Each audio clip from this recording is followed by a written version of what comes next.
Praise the Lord. Hallelujah. Dear friends, greetings from Father Franklin D'Souza. Today we are going to reflect upon fourth Sunday of Easter, date April 21st. Let us pray. Heavenly Father, I praise you, I glorify you, I thank you for bringing us together once again to reflect the Word of God. Pour out your Spirit upon us. Let your Spirit help us to grasp and understand what we read and reflect. We ask this through Christ our Lord. Amen. A reading from the Acts of the Apostles. In those days, Peter, filled with the Holy Spirit, said to them, "Rulers of the people and elders, if we are being examined today concerning a good deed done to a crippled man, by what means this man has been healed, let it be known to all of you and to all the people of Israel that by the name of Jesus Christ of Nazareth, whom you crucified, whom God raised from the dead, by him this man is standing before you well. The Jesus is the stone that was rejected by you, the builders, which has become the cornerstone. And there is salvation in no one else, for there is no other name under heaven given among men by which we must be saved." Psalm 118. The stone that the builders rejected has become the cornerstone. Give praise to the Lord, for he is good. His mercy endures forever. It is better to take refuge in the Lord than to trust in man. It is better to take refuge in the Lord than to trust in princes. The stone that the builders rejected has become the cornerstone. I will thank you, for you have answered, and you are my Savior. The stone that the builders rejected has become the cornerstone. By the Lord has this been done, a marvel in our eyes. The stone that the builders rejected has become the cornerstone. Blessed is he who comes in the name of the Lord. We bless you from the house of the Lord. You are my God, I praise you. My God, I exalt you. Give praise to the Lord, for he is good. His mercy endures forever. The stone that the builders rejected has become the cornerstone. A reading from the first letter of John, chapter 3, verses 1 and 2. Beloved, see what kind of love the Father has given to us, that we should be called children of God, and so we are. The reason why the world does not know us is that it did not know him.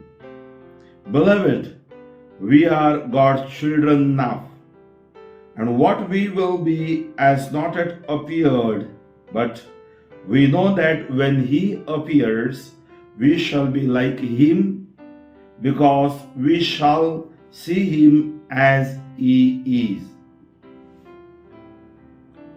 Acclamation. Alleluia, alleluia.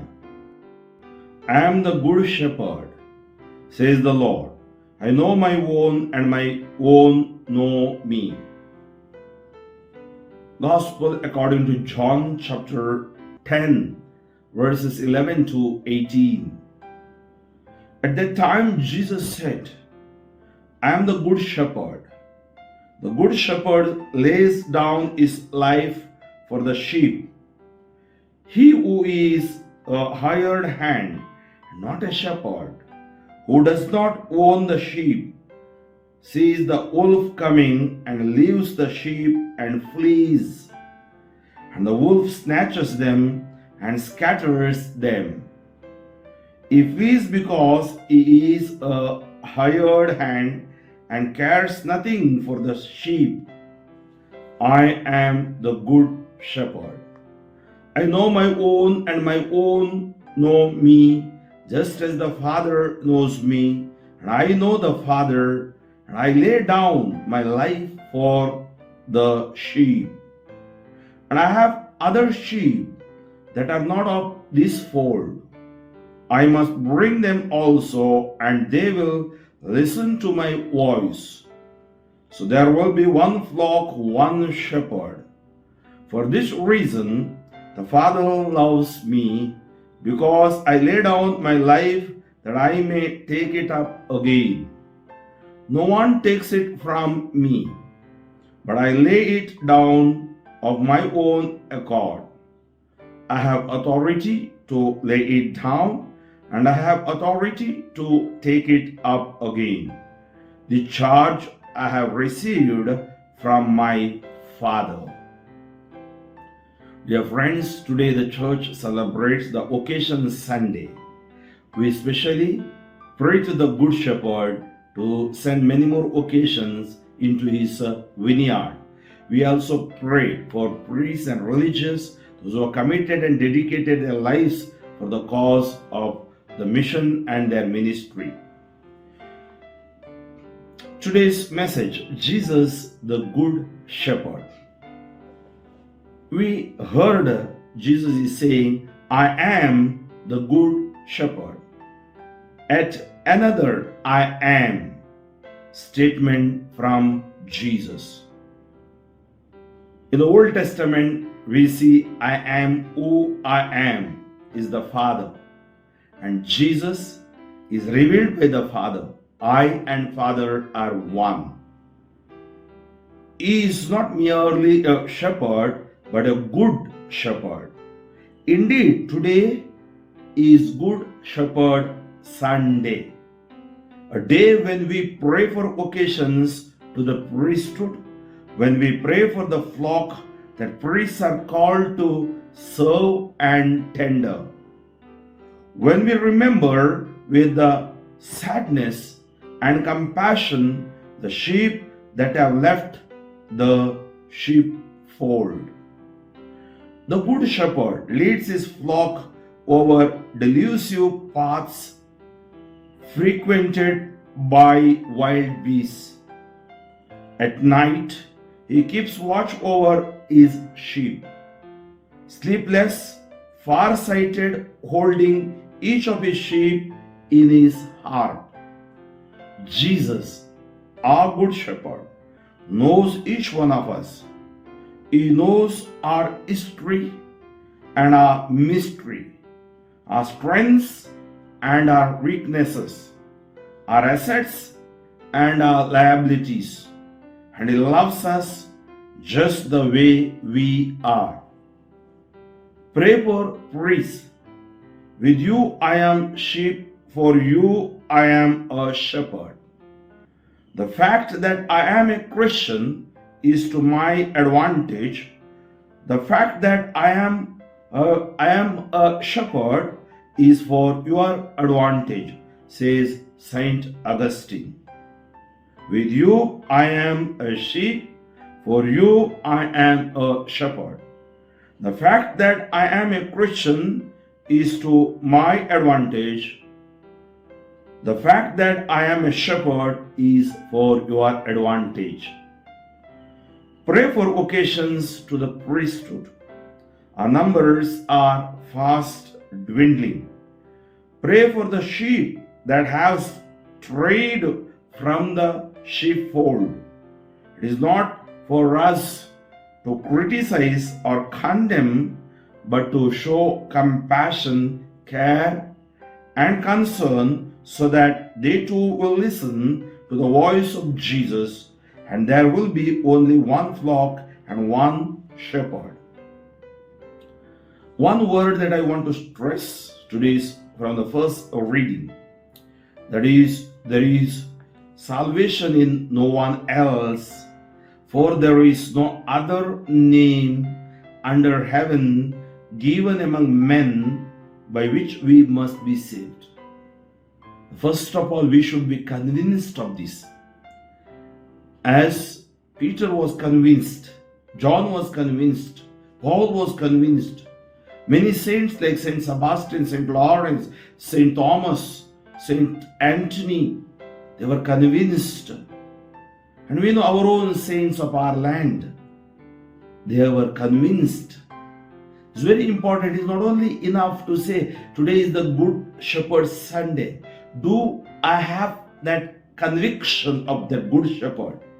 Experience of Good Shepherd. Have I encountered that Good Shepherd? Jesus. And that is what the first reading of today. The conviction brings the grace. And with the grace comes the conviction also. So with this conviction and grace, when you proclaim, the word of God works miracles and wonders.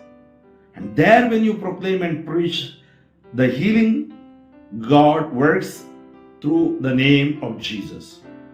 And you pray in the name of Jesus, the deaf will hear, dumb will speak, paralytic will walk, all the diseases will vanish. And that is the power of the name of Jesus. That is our Good Shepherd. And in the second reading, we know that God loves us. He loves us because we are His children. And that is the reason we should always love God. And as Jesus told, let us not be like thieves, wolves. They will attack. There are many wolves inside, many thieves inside. As it is written in the Psalm, many bulls have surrounded me, bulls of Bashan, and they try to attack me. But don't get distracted. Holy Spirit is with us. Jesus is with us. We will win the victory. So may God bless you and your faith. We also pray once again for the vocations, priests and religious. Pray for me and my mission. There are incidents here and there happening, and today because it is social network, it becomes viral. Don't get disturbed. I remember in 2002, John Paul II, Saint John Paul II, I attended my first World Youth Day at Toronto, Canada. And I was touched by his statement. You know, there were 800 million youth were there. And he was addressing them. You know, that time there was scandals, sexual scandals in the churches around USA or in other places. And some dioceses became bankrupt. And whenever Pope goes, there is always a protest. There is always, people, those who are maybe victims, they wanted to tell him, communicate the message. And there are anti-elements also join and tarnish the name of the church. That is also there. But Pope John Paul II was very bold enough. When he came down and the final day mass, we were there together. I was lucky, being a 4 years priest, I attended that Eucharist. I participated with him, with the 5,000 priests and 150 bishops and the Pope and as I told you, 800 million people, they were there. And that time, he made one statement that touched me. You know, like present Pope Francis always, he reads from this one. Then he says, okay, this is okay. I speak from my heart. That's the inspiration. And same thing, John Paul II also is to speak from his heart. That's what people, our youth liked him. He's the Pope of the youth. And he made one statement. My dear young people, see, he's speaking straight to the heart of the young people. My dear young people, the church is hurt today. Church is hurt because of the scandals of the priests and religious in the church. No, what a statement he made. He was a prophetic when he made that statement. He told church is hurt.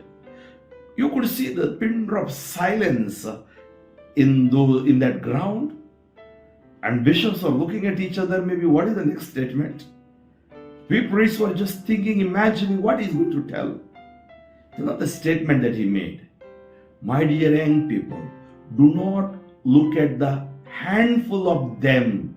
Look at the majority of the priests and religious are working for Christ with conviction and serving and dying for Christ. Look at them and follow Christ. I felt John Paul II was the good shepherd there. And he gives the hope. The mission is to give hope, not to look at the dark side of the church. There's always a dark side in every family, every life, every human being. That's why church is both holy and sinful, we say.